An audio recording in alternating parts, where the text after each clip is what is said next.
Hi, my name is Janel Anderson. I run a company called Working Conversations, and this is the ShareOn presentation from Thursday, February 28th, 2003, the leadership seminar entitled From Fight or Flight to Clear and Concise, Using Body Knowledge in Workplace Communication. As I said, I run a company called Working Conversations, and in that company, I help organizations have more clear, direct, and non-threatening communication.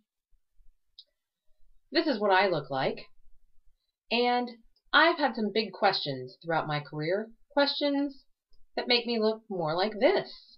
And those questions have led me back to grad school. What's a good Minnesota girl to do when she has big questions but go to grad school? So I have degrees from these places, all in communication, and culminating in a PhD in management and organizational communication from Purdue University. I've taught at these places, and over the course of my career, I've worked at these places. I have these certifications, and in the day-to-day course of my work, I help organizations have more clear, direct, and non-threatening communication that fosters innovation, collaboration, cooperation, and ultimately, bottom-line results. So the topic of this talk is about fight or flight. Sometimes fight or flight looks like this. Other times, it may look like this. And sometimes, it looks like this. We are grinning through our disagreement with another person and not saying what there is to be said. Some of us have a natural inclination towards fight, and that's our default mode. Others of us have a natural inclination towards flight, and that's our default mode. Now, you probably have a pretty good idea which default mode you go to, and of course, it does depend on the context. So your default at work may not be the same as your default at home. Your default with your boss may not be the same as your default with your clients. As we explore fight or flight, we'll look first at flight. One of the best examples that characterizes flight is in my coaching practice. This man, we'll call him Jim. Jim and his wife, Sue, were driving in the greater Dallas area. Sue was driving, Jim was navigating, and they got terribly lost. Now, when I talk with Jim about what makes him the most scared and what sends him to fight or flight, what he told me is not the big mergers and acquisitions that he negotiates, not the big deals that his company does, not any of that. What sends him to flight more than anything else is his wife Sue.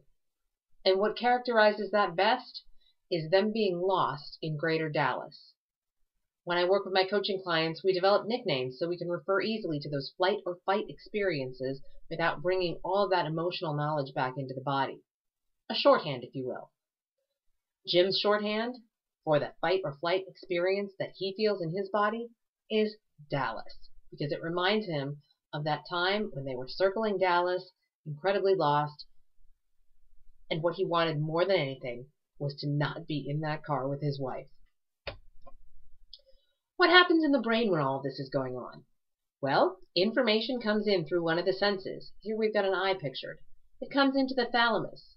The thalamus sends it two different places. It sends it up to the sensory cortex for higher order thinking, and it sends it to the amygdala to do a quick check to see whether or not there is any threat. After that quick threat analysis, the amygdala will then transfer that information. Now, if there was a threat, that information goes from the amygdala straight down to the reticular activating system, which activates either fight or flight. Now, as you can see from this diagram, the distance from the thalamus to the amygdala is much shorter than the distance from the thalamus to the sensory cortex, where the higher order thinking goes on.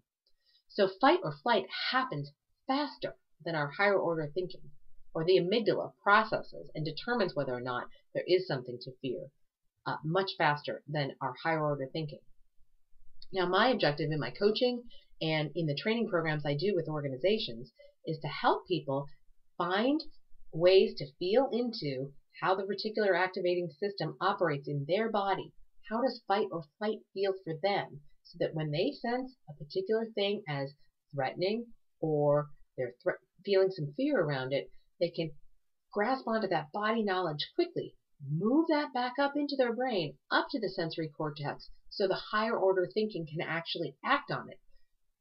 Then what comes out of our mouth is actually informed by our brain and our higher order thinking, rather than just simply being informed by the threat or the fear that would send it to the amygdala straight into our body and have something come out our mouth that isn't necessarily professional or doesn't necessarily project what we want to project. That's the sympathetic nervous system in action. That's what I study. That's what I work with my clients. Another one of my clients, we'll call her Susan. Susan has a colleague, Jeff. Jeff is always demeaning her projects and making it sound as if the work that her team is doing is inferior to the work that he's doing. That sends Susan into flight. She goes back to her office. She contemplates leaving the organization. She contemplates asking for a transfer. She contemplates all kinds of things to get her out of the situation that feels threatening with Jeff. What happens when fight or flight starts to run the show for our employees? Low participation, complaints, withdrawing, cynicism, people being non-cooperative, non-collaborative, morale gets low, and ultimately there is turnover, because the body can only handle fight or flight for so long before it exits the situation that's causing the fight or flight. Now, what happens when fight is present? It looks somewhat different. Again, it's the sympathetic nervous system in play. The reticular activating system activates more of a fight response, an aggressive response instead. This is a client of mine, Angela. She fought hard for a job that she actually did not want when her organization was in the midst of a reorganization. And at the end of the day, her new boss leaned across the table and said to her, Angela, this is not at all how I thought this conversation was going to go, but I'd like you to lead the organization. I'd like you to be the new general manager. That night, Angela was physically sick to her stomach because she could not face the fact that she had talked her way into a job that she did not want. In fact, that was the event that triggered her hiring me as her coach. There were some interesting industry shakeups that happened during the night, and in the morning, it did not make sense for her to be the general manager. And her new boss came back to her and said, Angela, I'm sorry, but I have to rescind my offer based on what happened during the night. Angela said, I completely agree. She was saved by an act of grace, essentially, in her industry. But she made herself physically sick. Fight or flight took her to fight for a job that she didn't even want. What happens when fight kicks in the reticular activating system at work? People get angry and antagonistic. They're unpredictable, argumentative, they're aggressive, and they may even exhibit bullying behavior. These are not the things that we want in our workplaces. These are not the things that drive bottom line results. So fight or flight obviously don't work. So what's another way? What's a better way? Again, we go back to what happens in the brain when the amygdala processes information and that information goes down into our reticular activating system. It registers as powerful body knowledge. Again, if we can take that body knowledge, channel that back up into our brain, up to the sensory cortex, so that we can assess whether or not this threat is real, whether or not this threat is something we truly should be afraid of. And once we assess that it isn't, then we can move into our parasympathetic nervous system. Now, our parasympathetic nervous system is the sister system to the sympathetic nervous system, and instead of fight or flight as a nickname, it has the nickname rest and digest. Now, this isn't putting your feet up on the sofa and eating bonbons at rest and digest. It is that rest and digest sense in your body, in your mind, where you are in a state of flow and in a state of good ideas, innovation, collaboration, cooperation, all the things we value in workplace communication and in workplace outcomes. These are the outputs of the parasympathetic nervous system: inspiration, teamwork, innovation, collaboration, creativity, partnership, ideas, cooperation, and resourcefulness. These are the things we want to have happen in the workplace.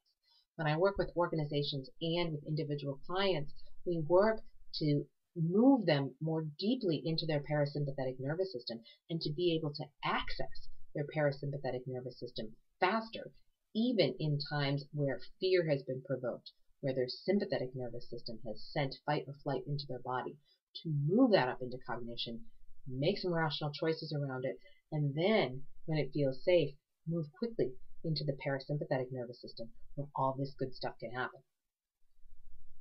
This is Tina. Tina came to me for some coaching. She was 17 years at the same organization. She was a vice president, highly respected in her organization. Her responsibilities had changed over time, and it resulted in a significant salary disparity between she and other people in the organization who were at her same level with fairly similar responsibilities. She came to me in a state where she was completely disengaged and disempowered and ready to leave the organization. We coached around moving from fight or flight about the salary disparity into a more assertive stance where she could ask for what she wants.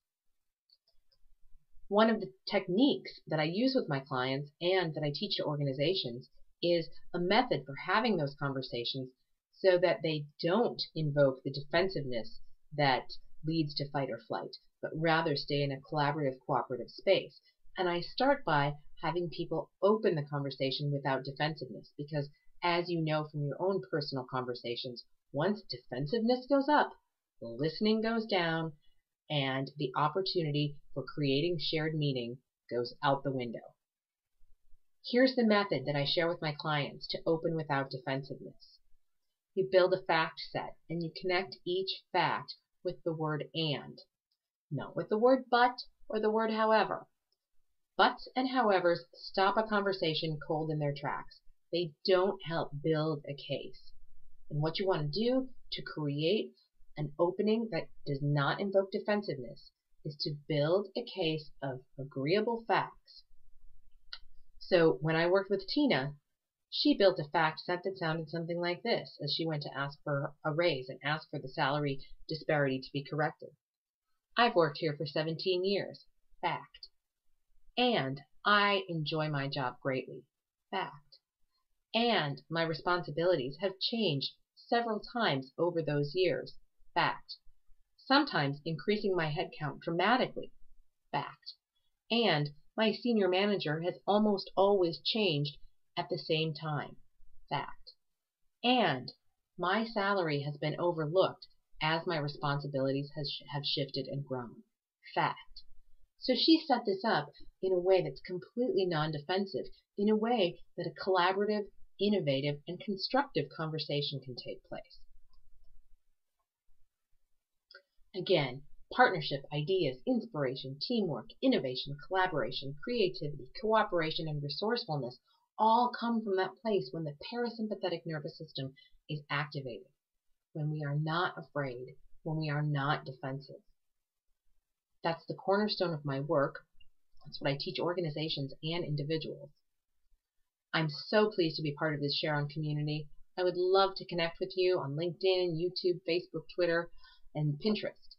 And my company is Working Conversations, so you can also go check me out at working-conversations.com and connect with me there. It has been my privilege to share my ideas with the ShareOn community. Again, this is Janel Anderson, ShareOn presentation from Thursday, February 28th, 2013.